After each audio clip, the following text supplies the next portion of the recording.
All right. Hello, everyone, and welcome to Patriot Underground. Today is December 4th, 2025. Thank you so much for joining me, folks, to discover the truth beneath the surface. As always, I really do appreciate everybody out there taking the time to listen. So, tonight, I'm going to provide a situation analysis report, and we're going to touch upon a lot of different topics, focusing on how recent developments paint an increasingly clear picture of how this scripted movie is rapidly accelerating from the 40,000-foot view, as is our custom.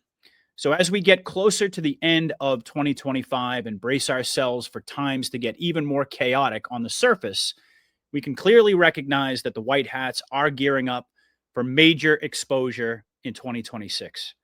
A year that, of course, we are all hoping will forever alter the consciousness of humanity as the White Hats continue to prepare the masses for the enormity of what's coming. And the signs of it are absolutely everywhere, as I'm going to outline tonight.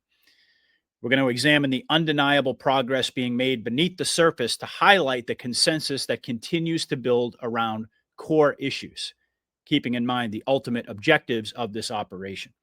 So let's go ahead and get started. Now, it's important to begin this analysis by once again emphasizing the importance of focusing on the big picture and being ever mindful that the show that we're being presented with is designed not only to induce cognitive dissonance, but also to camouflage where the next moves are coming from. The White Hats are systematically dismantling the lower tier of the cabal while simultaneously manufacturing consent in an effort to unify the country and indeed the world.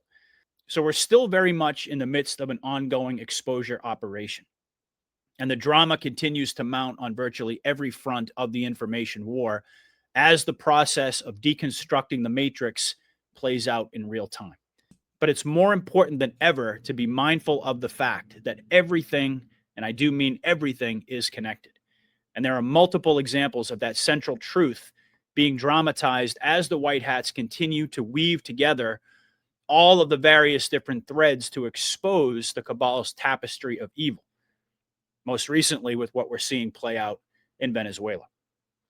Now, Maduro capitulated a very long time ago, and we're currently being presented with the scripted reenactment of the terms of his surrender.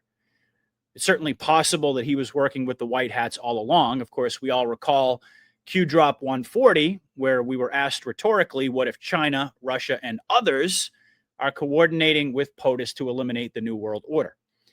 Now, I do believe we can very confidently speculate that Venezuela can be categorized as one of the others that Q is referring to, given the central role that they played in the stolen 2020 election, and then subsequently flooding the U.S. with Trendy Aragua gang members. So let's go ahead and break this down. After weeks of a military buildup in the Caribbean, Trump posts this video on Truth Social. Let's go ahead and take a look. Utilizar la campaña de la administración Biden sobre el tema del tren de Aragua. Yo sobre eso tengo una posición muy clara. Le digo al presidente Donald Trump, con respeto, pida los informes de los últimos 4 años del FBI y la DEA, de las oficinas en Colombia, para que ustedes vean, presidente Trump, quiénes financiaron, quiénes movieron, quiénes dirigieron al famoso tren de Aragua, quiénes lo llevaron a Colombia, quiénes lo llevaron a Estados Unidos. So despite the optics of his continued defiance, notice the caption on the video says that he publicly surrendered to Trump, who was the one who reposted this video, thereby verifying that statement as true. And now he's turned state's evidence, releasing proof that Biden asked the Venezuelan government to ship Trendy Aragua gangs into the U.S. and that Colombia was involved as well. Now, of course, the official story is that Maduro proposed conditions to Trump in exchange for stepping down. Supposedly, he requested to retain $200 million of his own personal wealth, amnesty for up to 100 different individuals, and safe haven in a friendly country. We were told that they held a phone call that ended without agreement over these demands. Apparently, Trump suggested fleeing to either China or Russia. Very interesting locations, while Maduro preferred Cuba or Qatar. And so here we are with the optics of increasingly intensified pressure on the Venezuelan government. And it appears on the surface as if military action is imminent. So what's really going on here? Well, I think that Trump and his Truth Social post tells us the real story beneath the narrative that's being sold to the normies. But it gets even more interesting. A former Venezuelan spy chief named Hugo Carvajal, probably pronouncing that incorrectly, wrote a letter on December 2nd, which I'm sure you've probably seen by now. It's been widely shared all over X. But for those of you who haven't, let's go ahead and read the letter to provide some insight on how this psyop is likely to unfold. It's a couple of pages that paint a quite compelling picture. So the letter begins, "Dear Mr. President Trump and the people of the United States, my name is Hugo Carvajal Barrios. For many years, I was a high-ranking member of the Venezuelan regime. I was a 3-star general trusted by both Hugo Chavez and Nicolas Maduro and served as Director of Military Intelligence and a deputy in the National Assembly. Today, I sit in an American prison because I voluntarily pled guilty to crimes charged against me, a narco-terrorism conspiracy. I write to atone by telling the truth so that the United States can protect itself from the dangers I witnessed for so many years. I publicly broke with the Maduro regime in 2017 and fled my country knowing that I faced criminal charges in the United States. In doing so, I became their enemy. Knowing the risks, I acted with the strongest conviction to dismantle Maduro's criminal regime and bring freedom to my country. Today, I see the need to address the American people about the reality of what the Venezuelan regime truly is and why President Trump's policies are not only correct, but absolutely necessary to the United States' national security. I personally witnessed how Hugo Chavez's government became a criminal organization that is now run by Nicolas Maduro and other senior regime officials. The purpose of this organization, known as the Cartel of the Suns, is to weaponize drugs against the United States. The drugs that reached your cities through new routes were not accidents of corruption, nor just the work of independent traffickers. They were deliberate policies coordinated by the Venezuelan regime against the United States. This plan was suggested by the Cuban regime to Chavez in the mid-2000s and has been successfully executed with help from FARC, ELN, Cuban operatives, and Hezbollah. The regime has provided weapons, passports, and impunity for these terrorist organizations to operate freely from Venezuela against the United States. Number 2, Trendy Aragua. I was present when decisions were made to organize and weaponize criminal gangs across Venezuela to protect the regime, among them the group known as Trendy Aragua. Chavez ordered the recruitment of criminal leaders inside and outside prisons to defend, quote, the revolution in exchange for impunity. After Chavez died, Maduro expanded this strategy by exporting criminality and chaos abroad to target Venezuelan political exiles and artificially reduce crime statistics within Venezuela. Gang leaders were instructed to send thousands of members out of the country.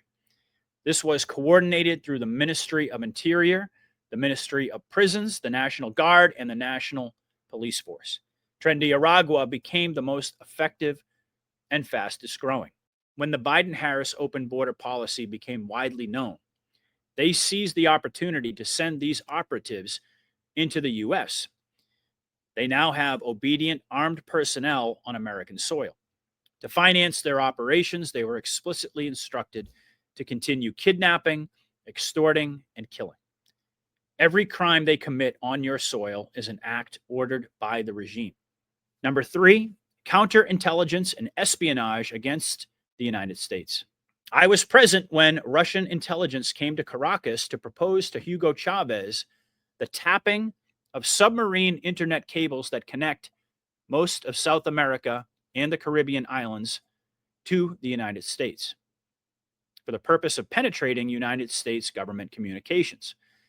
In 2015, I warned Maduro that allowing Russian intelligence to build and run a secret listening post would one day invite American bombs. He ignored me. For 20 years, the Venezuelan regime sent spies into your country. Many are still there, some disguised as members of the Venezuelan opposition. Cuban intelligence showed me their networks inside your naval bases on the East Coast. They bragged about having sent thousands of spies over decades, some now career politicians. U.S. diplomats and CIA officers were paid to assist Chavez and Maduro in remaining in power. These Americans acted as spies for Cuba and Venezuela, and some remain active to this day. Number 4, Smartmatic in your elections. Smartmatic was born as an electoral tool of the Venezuelan regime, but soon derived into a tool to help keep the regime in power forever. I know this because I placed the head of IT of the National Electoral Council in his position, and he reported directly to me. The Smartmatic system can be altered. This is a fact. This technology was later exported abroad, including to the United States. Regime operatives maintain relationships with election officials and voting machine companies inside your country. I do not claim that every election is stolen, but I state with certainty that elections can be rigged with the software and has been used to do so. People of the United States, make no mistake about the threat posed by allowing a narco-terrorist organization to roam freely in the Caribbean and throughout Latin America, doing everything possible to harm the American people, to finance anti-Americanism across the continent, and to facilitate the operations of other terrorist organizations and enemies of the United States within Venezuela and now within your borders. The regime I served is not merely hostile. It is at war with you, using drugs, gangs, espionage, and even your own democratic processes as weapons. President Trump's policies against the Maduro criminal regime are not just justified, but necessary and proportionate to the threat. He may even be underestimating what the regime is prepared to do to hold on to power. They have contingency plans for every extreme scenario to ensure they never relinquish control. I absolutely support President Trump's policy towards Venezuela because it is in self-defense and he is acting based on the truth. I remain ready to provide additional details to the United States government. Hugo Carvajal Barrios, dated December 2nd, 2025. So to sum all that up, Maduro's government worked with the cartels to flood the U.S. with drugs and gangs. And they also created Smartmatic voting software to steal elections in Venezuela, and then, of course, later sent it to the U.S. to rig American elections. So in my opinion, what we are watching right now is the rollout of a sting operation. And keep in mind that this was reported by the Dallas Express, because I'm going to come back to that in a few minutes. If you connect all the dots here, folks, Maduro will very likely be a key figure in exposing 2020. Conspiracy to steal the election in exchange for U.S. government permission to expand narco operations in America. And if we do see the optics of military action, it'll be yet another example of what Q told us. The news is fake. The war is real. In other words, there may be a very real kinetic strike on Venezuela, like those that we've seen of the drug boats being taken out.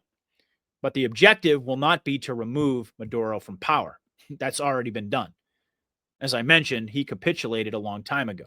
But rather, it'll be a mop-up operation of all the cartels, which I believe was planned to take place in conjunction with the exposure of who was ultimately spearheading the effort to steal the election.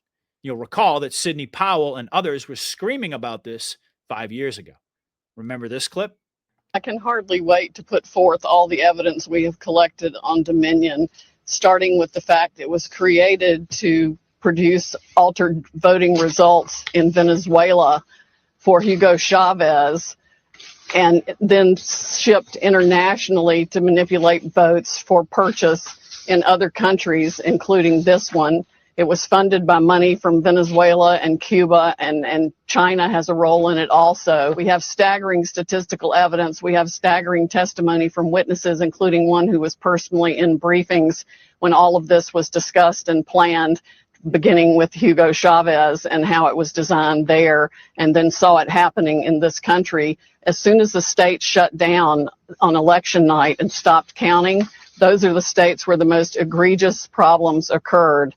We also need to look at, and we're beginning to collect evidence on the financial interests of some of the governors and secretaries of state who actually bought into the Dominion systems to line their own pockets by getting a voting machine in that would either make sure their election was successful or they got money for their family from it. Well, for fraud this serious, I think even if the states are stupid enough to go ahead and certify the votes where we know the machines were operating and producing altered election results, then they will be set aside by the fraud also. I mean, we are talking about hundreds of thousands of votes. President Trump won this election in a landslide. So just when many people were beginning to think that we would never see justice for 2020, suddenly the aforementioned events have thrust this back into the spotlight. And while we're on the subject, it's important to point out that Patrick Byrne, who is an individual intimately involved in investigating the 2020 election theft, has made some pretty explosive statements saying that, quote, people on the Venezuelan payroll are still inside the U.S. government. He said, we have people, this is a direct quote, we have people in U.S. custody who were in the room when Hugo Chavez and Fidel Castro arranged $20 million in payments to U.S. officials. And he's made it very clear that he's under oath not to name certain names until these individuals get arrested. But that sounds an awful lot to me like a sting operation. He confirmed, saying they actively interfered and delayed Trump on Venezuela and the voting machines. There are people of such seniority secretly on the payroll that it will shake this nation. He said, we have diaries, we have the witnesses, it's all documented. And then he added, some of these traitors have already been exposed, but more is coming. So this wasn't just foreign interference, folks. This was an intelligence level counter coup against America from within. And he's laying it all out in the context of an ongoing investigation. The White Hats have it all. This is a key aspect of the public rollout. And I suspect that Trump's pardon of Orlando Hernandez is going to tie into this as well.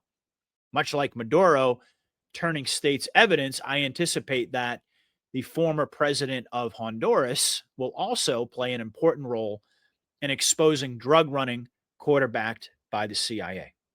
Now, to put a nice little bow on this segment, you'll recall that I drew your attention to the fact that the letter we read from Hugo Carvajal, the jailed Venezuelan spy, was reported by the Dallas Express newspaper. And I absolutely find it fascinating that Trump's now edited Truth Social post with the accidental Q just so happened to be in front of the word Dallas. And what was the subject of that post? Paper ballots. Let's take a look. So Trump wrote on Truth Social on December 2nd, great news, Q Dallas County, Texas, just went to all paper ballots. Many others are following suit. More accurate, totally secure, with watermark paper, faster, and only 9% of the cost. And then he went on to say, all Republican governors should mandatorily do this, save money and freedom, lead the Democrats out of their corrupt ways. President DJT. So he gave a specific nod to the Q military operation in conjunction with these emerging revelations about the connection between Maduro, drug trafficking, and election theft, which was then reported by the Dallas Express. Do you believe in coincidences? I mean, putting a Q in front of Dallas has inherent meaning anyway because of the JFK assassination. But this is just yet another example of what we mean by full control. The White Hats are underscoring what we have long known to be true, everything is connected. So let's switch gears here and talk about one of the other threads in this tapestry that the White Hats are weaving together for all of us: the capture of Palantir. Now, by now, we've all heard the incessant blackpilling that Trump is cozying up to big tech oligarchs and ushering in this dystopic AI system that's going to surveil our every move. And like many other aspects of this operation, this is part of the parallel construction strategy of the White Hats. And you've heard me talk about this going on 5 years now. They initially make it appear as if they're implementing the deep state agenda in order to draw attention by way of controversy, and in the process, feed the naysayer black pill narrative in order to expose deep state operatives who seize upon it, only then to rug pull all of the doubters upon the release of subsequent information which proves their assertions were wrong right from the beginning. And Palantir is a perfect example. Remember all of those clips of Alex Karp, the Zionist Jew who bragged about Palantir technology being used to defeat the far right in Europe? Well, just in case you don't, let's watch this brief clip. Look, we built PG, which single-handedly stopped the rise of the far right in Europe. We built Foundry, which was used to distribute the COVID vaccine and saved millions of lives globally. We built what we call multi-constellation, and what's often called the digital kill chain. And they're category-defining products. So when you deliver these products to the market, just honestly, people say this isn't going to exist, this isn't valuable, but then it changes the market. And then the market is the Palantir market. Now, that doesn't mean everyone in the world is going to buy our product, but it means most of the sensible people in the world are going to buy from the category we defined. Now, that was posted by Wall Street Apes on X back on June 4th of 2025. And it certainly raised a lot of eyebrows as it was becoming increasingly clear that Palantir, a company that was initially funded by CIA seed money, was partnered with the Trump administration to consolidate data and augment it with AI. He bragged about using it to bring down the far right in Europe and in conjunction with the distribution of the COVID vaccine. So people were absolutely losing their minds over this at the time. And now here we are, all of a sudden, this individual who bragged about using Palantir technology to single-handedly stop the far right in Europe seems to have gotten on board with the mass deportation agenda. Weird, right? Unless, of course, you understand the tactics of fifth-generation war. Let's take a look at this article. Look at this headline: How Palantir Shifted Course to Play a Key Role in ICE Deportations. For years, Alex Karp, Palantir's CEO, has declared the data management company to be, quote, involved in supporting progressive values, saying he has repeatedly walked away from contracts that targeted minorities or that he found otherwise unethical.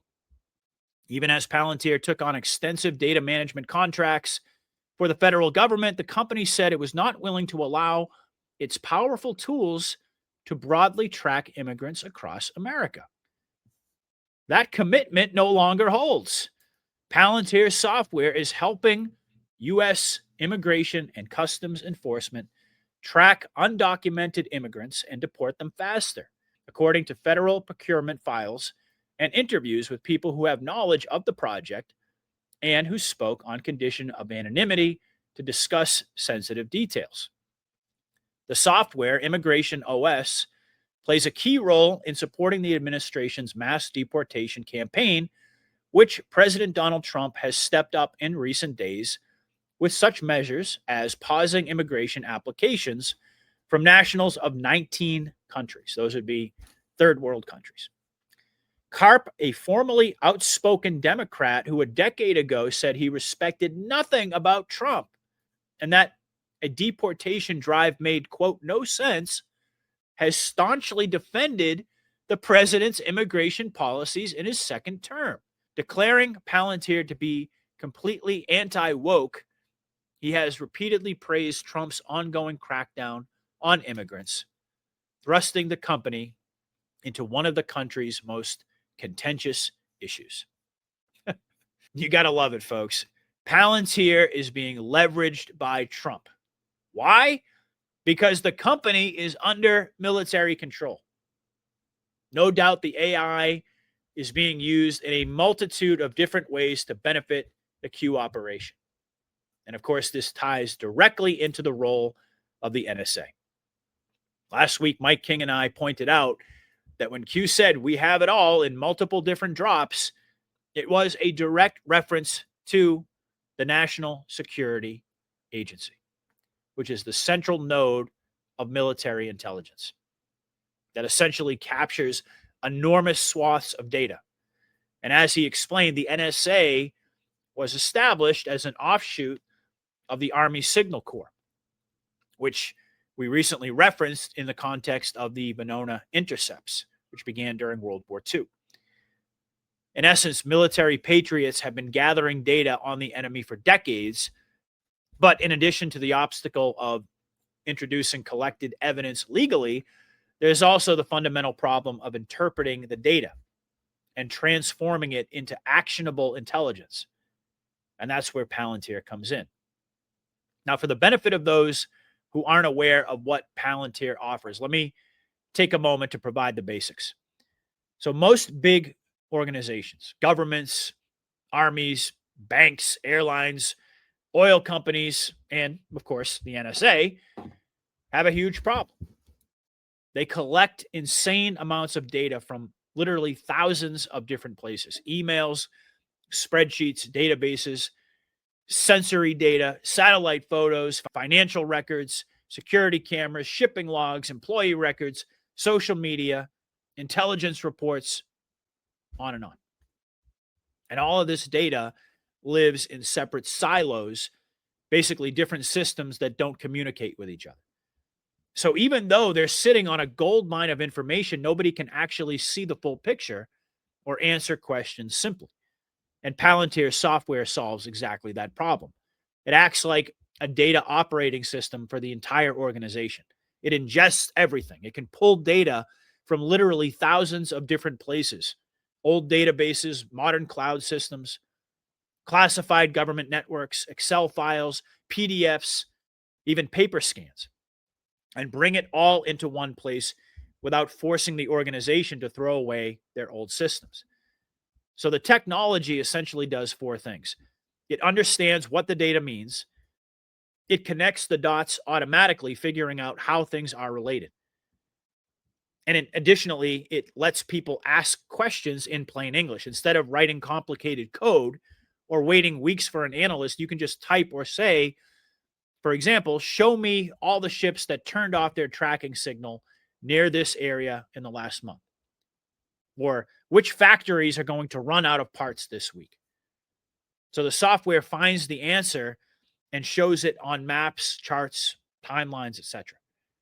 And it keeps everything secure and audited. And this is important. It tracks everybody who looked at it, everybody who accessed that data, and why they accessed that data, which is critical for governments and banks in terms of transparency. Some people can see secret data, other people can't, and Palantir enforces those rules automatically. So the bottom line is that Palantir takes the chaotic ocean of big data organizations, same ocean that they drown in every single day, and they turn it into a single, searchable, understandable Google for your entire organization sort of a thing, but with military-grade security supercharged with AI.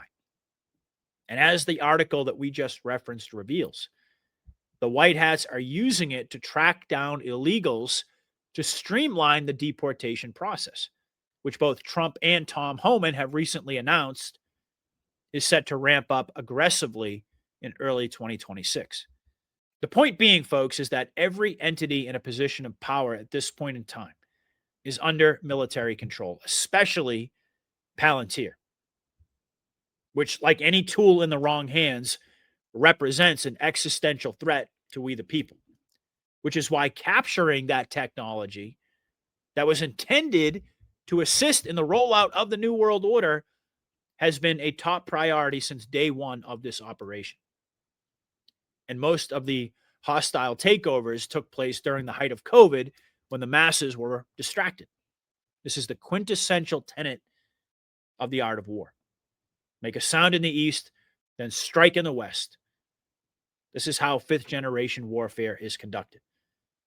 So the capture and repurposing of Palantir is a primary example of white hat tactics that we've seen play out in multiple different contexts, and it explains perfectly why big tech, big food, big pharma, Wall Street, and basically every other major pillar of power in our country has suddenly switched gears, and they're supporting Trump's agenda. You really think that that happened by accident? Another example would be the sudden capitulation of the drug companies, which of course reveals or signals their submission under military control. We have RFK on an absolute tear, just recently ending the hepatitis B vax for infants. And this comes on the heels of the autism link, which is already being acknowledged by the CDC.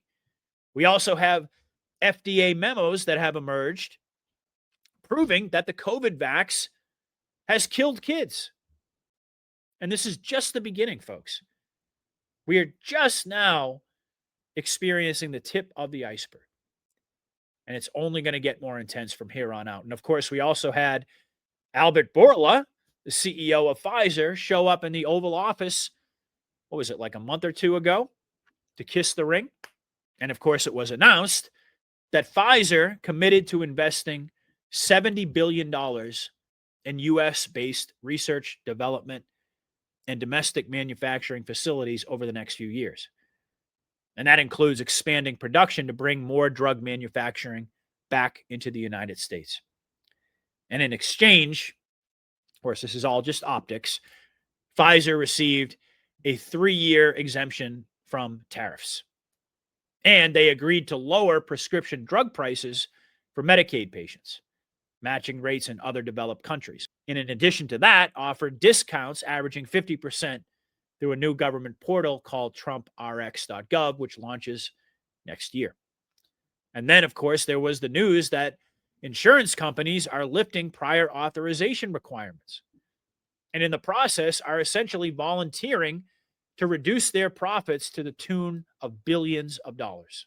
My good friend Dave from News Treason pointed this out in a recent post, saying everywhere you look, you can see evidence, clear evidence, that the administration has Big Pharma and the insurance companies in check. Why would Big Pharma volunteer to reduce their prices by historic amounts representing potentially billions in lost profits? And now this. Why would insurance companies volunteer to lift the requirement for prior authorization on medical procedures? This is the very mechanism that allows them to delay procedures, deny treatment, and hoard billions in profits in the process. Additionally, if prior authorization is not needed, then approved claims will be paid out much more quickly, meaning the insurance companies will be impacted by billions that can't be stretched out and used for cash flow. Lower cash flow equals lower investment equals lower profits. This move benefits only the American people and only hamstrings the corrupt insurance industry. So why now? Because they have no choice. So we have trillions of investment in America under Trump that is, in essence, functioning as a direct indicator of the leverage the White Hats are applying to all of these captured entities.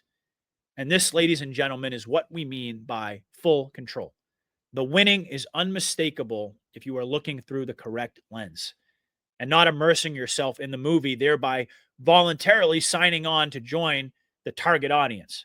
And this is why we say focus on the signal, not the noise, and take stock of all the pieces of the puzzle coming together at the macro level, the 40,000-foot view. The indicators are right in your face in any direction you look. We have Netanyahu planning a visit to New York City despite Mamdani, Mr. Central Casting, pledging to arrest him.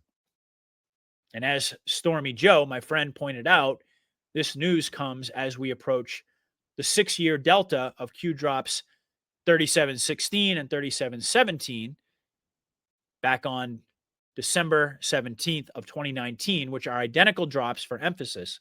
Q tells us the first arrest will verify action and confirm future direction. Now, certainly Netanyahu's arrest would do exactly that, but as I've been speculating all along, my money is on the exposure of 10-7 as a trigger point for all of this to happen. I anticipate an internal takedown of the Zionist government. Obviously, we'll have to wait and see how it all plays out, but Israel is certainly tied into just about every narrative at this point, which I interpret as an indicator that the end game draws near. Meanwhile, we have the sum of all fears scenario still very much on the table. Putin came out and said Europe is intentionally sabotaging peace negotiations and that Russia is completely ready for war. We also had China warning against U.S. intervention in Venezuela. All optics, of course, as we referenced Q Drop 140 a little while ago, to reenact the cabal's plan to trigger a world war, which I continue to believe we will see as a component of the scare necessary event. We certainly know that Trump has repeatedly played Nessun Dorma to foreshadow this as part of the endgame. We also had Trump retruth a post from Jewelry Blue revealing that John Durham is about to re-enter the stage. Let's take a look at that for a moment. All right, so this is Cag Drago who put this out. President Trump posted this. Durham's classified annex was found in burn bags. They tried to hide it and failed. We have yet to see the last of Durham, who was appointed in Trump's first administration on the exact same day Q started posting. And then as you can see, this is Trump's retruth of a post by Jewelry Blue on X. This is huge.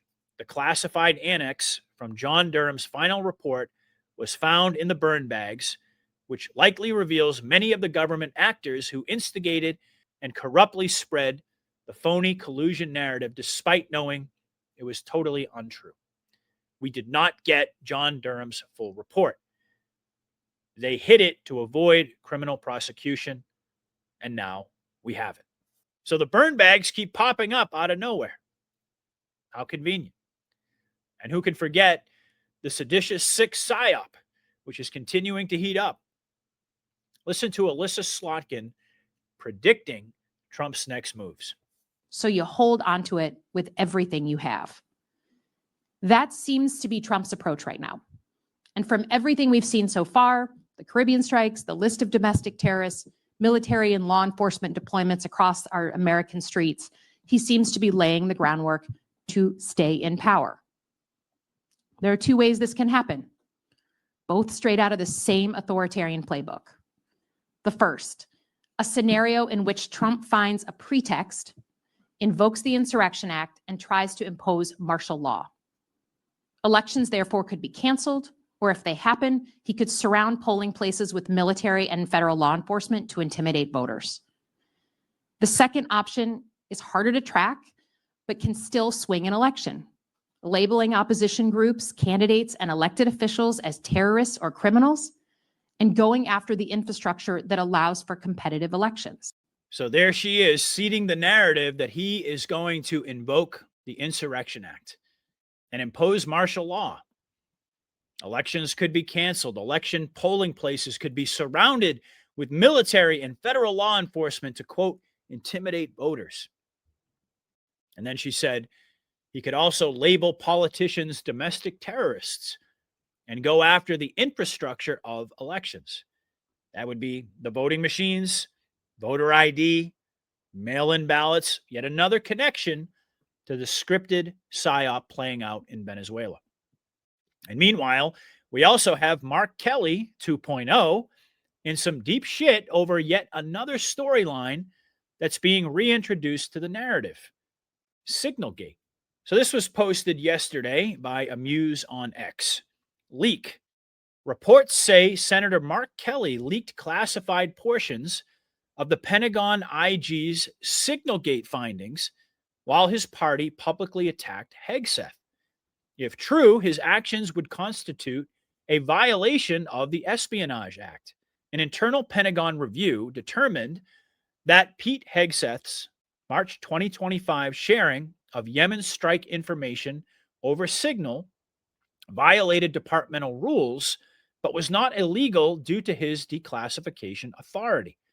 Sources now say Senator Mark Kelly disclosed classified elements of that IG report to the Wall Street Journal, while Democratic officials were publicly criticizing Hegseth.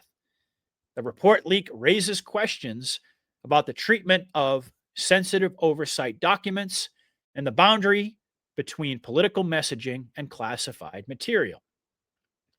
And here you can see the headline: Senator Mark Kelly in legal hot water after leaking classified details from IG's Signal Gate review.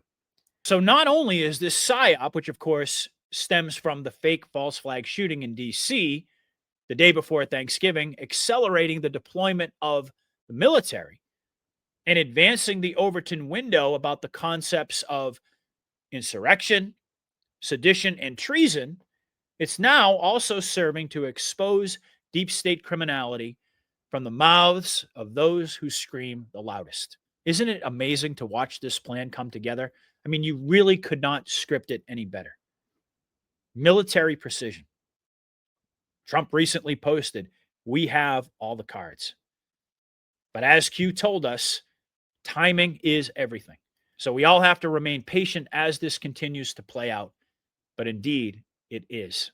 Enjoy the show, everybody. And remember, the best is yet to come. All right, folks. Hopefully you enjoyed this podcast. Please do me a favor and hit that like button. And also leave a comment to let me know what you thought of the show today. I also want to remind everybody that there are a myriad of different ways that you can support what I do. All of the links are in the description. And I wanted to draw special attention tonight to the Unicity products. Now, I've talked about this a little bit, but I actually partnered with this company because they sent me out a sample of their Feel Good protocol, which is basically the Unimate and the Balance product. So you take the Unimate in the morning and then in the afternoon, and then you take the Balance product at night. And I have to tell you, folks, the results that I have experienced in just a little bit over 2 weeks have been truly amazing. I'm talking life-changing. I have better stamina, better focus, less appetite. I have so much more mental clarity. And this is actually something I've been struggling with a little bit recently, if I'm being honest with you, which is why I was so thrilled to see that this product works so well. So I highly recommend that everybody click on that link. There's actually 2 links in the description. One of them is to the website itself, where you can find out more about the product and you can actually place an order. And the other one is full of testimonials. These are real people who have taken the product and they talk about all the different ways that it has benefited them. Everything from weight loss to blood pressure reduction, increased energy, like I just said, mental clarity, appetite suppression if you're trying to lose weight. I mean, the benefits just go on and on and on. And essentially what this revolves around is regulating GLP-1 production. And basically what that does is it moderates your blood sugar levels. It is absolutely amazing, folks, I'm telling you. So please do me a favor, do yourselves a favor, and check out that link in the description. You can also support me by giving Matt Geiger a call. Obviously, silver has hit an all-time high. The silver squeeze is in full swing right now. We'll probably talk about that on an upcoming episode, but it certainly is not too late to get into precious metals, and Matt Geiger at Verity is the absolute best in the business. So please give him a call and you will be very, very happy with the results. You can also check out the other links in the description. I'm not going to go through all of them tonight, but certainly if you haven't already, please consider making a donation and or joining my locals community. That is an absolutely vital way to support what I do.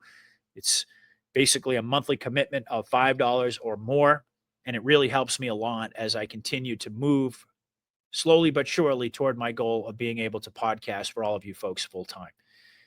So thank you so much for listening, folks. As you know, I will be back with you on Monday with the great Mike King. Hope everybody has a wonderful weekend.